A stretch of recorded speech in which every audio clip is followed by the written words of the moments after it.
Man, aren't you all fucking lucky? This is my third Jackson-related video in a row. Just like old times, eh? Don't get used to it. This is my last one for a while.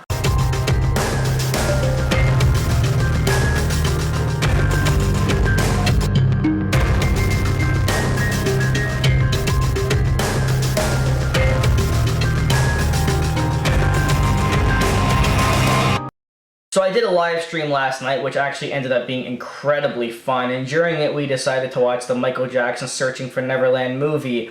I watched it because, well, it's a Michael Jackson movie, but also because my entire Facebook feed was praising this movie, and I thought, well, most of the people who are praising it are actually fans, so it must be pretty good, right?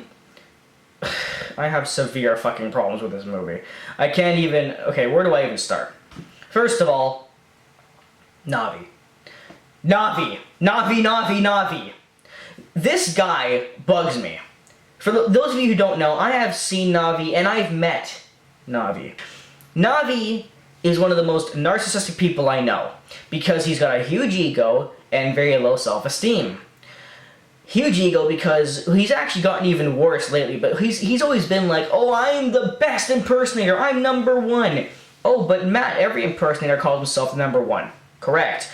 But he goes even further to say, I really am #1 because Michael Jackson chose me and I worked for him. Navi, fuck off. We don't care that you worked for MJ. You don't look like MJ. You have a British accent and you don't sound anything like him. And you are well considered to be, and fairly, one of the worst dancers in the world. It's true. I've seen you live. You couldn't even dance. And look, I do feel bad mocking you, I really do, because I enjoy, even though you are a horrible dancer, I actually enjoyed seeing you, and I actually enjoyed meeting you too, and I enjoyed taking a picture with you. I really did. But you get on my nerves. The fact that you consistently brag about the fact that you worked for Michael. Calling your show Chosen by Michael. And the past week or so, probably because of the movie, you've been bragging into overdrive, saying, oh, I'm the best that there is, and you've been making very egotistical Facebook statuses, and it's really been bothering me. Anyway, your character on the movie was horrendous, mainly because you don't look like him. You have one of the worst MJ voices I know because of the thick British accent. Your accent was just painful to watch. The point is, choosing Navi for the main role of this movie was very poor. Anyway, let's get on to the movie itself. So the movie is based on the last 3 years of his life, 2007, 2008, and 2009, and it's told in the perspective of the bodyguards, which means that Michael is not the main focus, the bodyguards are.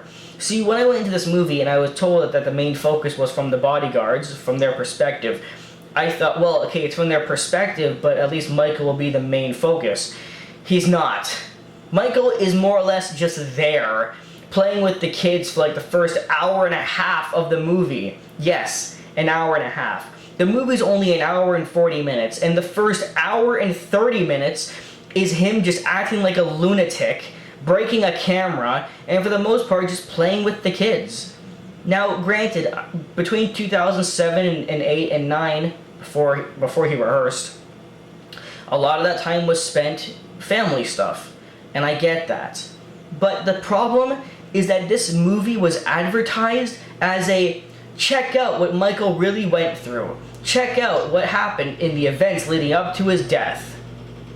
But we're not going to show you any of them.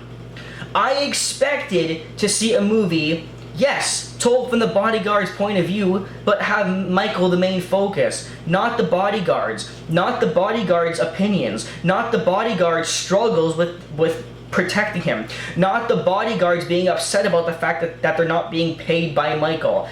It's not just from their perspective, but it's really about them too. The whole movie's about them. The movie was advertised as, see Michael's struggles leading up to his death. We didn't get that. We got one scene related to Conrad Murray, one scene, and it wasn't even about Michael, it was about Paris.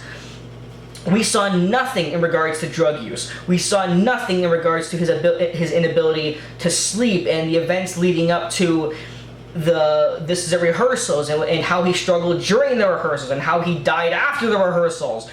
None of that happened. Literally, it's an hour and a half of him just playing with the kids. In the last 10 minutes, he suddenly mentions out of the blue, "Oh yeah, I got a deal with AEG." You see a terrible reenactment of the O2 Arena announcement, and then immediately after, he dies.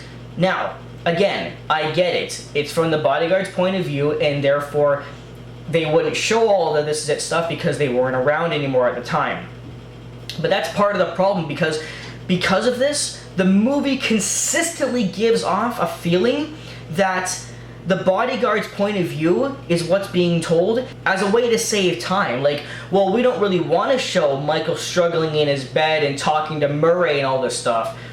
And since the bodyguards weren't there, just have them tell it then, because at least if fans get mad, we can always say, well, it's not from Michael's point of view, it's from the bodyguards. That's the feeling that the movie gives off the whole time. Now, yes, I like the acting and the characters, except for Navi, and I like the presentation, the camera angles, the filmography, all that kind of stuff, and there were some struggles being shown. I liked that, but the problem is that this movie was advertised as view Michael's last days, view Michael's struggles. I genuinely thought, and I think most fans will agree, that I was going to see things related to Conrad Murray, interactions with him. How did his health decline? How did he struggle during the rehearsals? How was he when he went home in between rehearsals? And how did he inevitably die? How did he struggle money-wise? Yeah, there was a little bit of money struggles being shown. We got some things with a photo shoot. We had him going around a candy store and he couldn't even pay for it. We saw stuff like that. Fine. But for the most part, it felt hollow, it felt boring, and in terms of the way it was advertised, a complete failure. And then, of course, again, I reiterate, Navi. I don't want to trash this movie and say it was complete and utter shit. It wasn't complete shit. As a movie, it actually wasn't that bad. The problem is the way that it was presented in terms of what they told us it would be and what we actually got. What we really got, essentially, was an hour and 30-minute long montage of him and his kids playing together, and then 10 minutes of serious drama that went away like this. In 10 minutes, the movie went from, I got an announcement, I got a contract with AEG. Within 10 minutes, he's dead.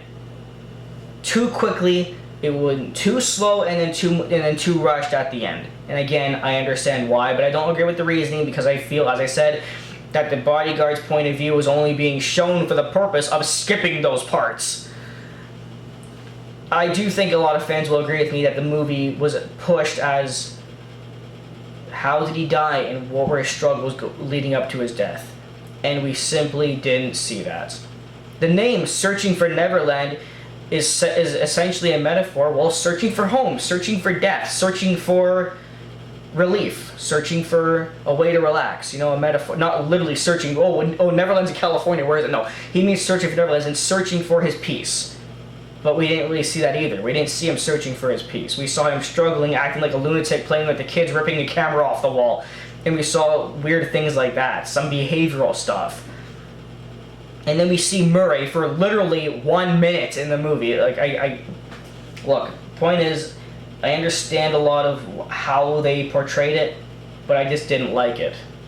So, anyway, if you agree, if you disagree, I'm fine, because this is, well, I'd say this is a lot based on perspective, mainly because the whole movie is based on the perspective of the bodyguard. So, if you yourself want to view it as the eyes of the bodyguard, or you yourself want to view it as the eyes of Michael, you go right ahead.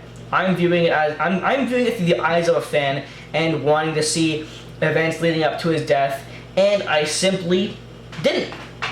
And that's why I didn't like it very much. Anyway, take care.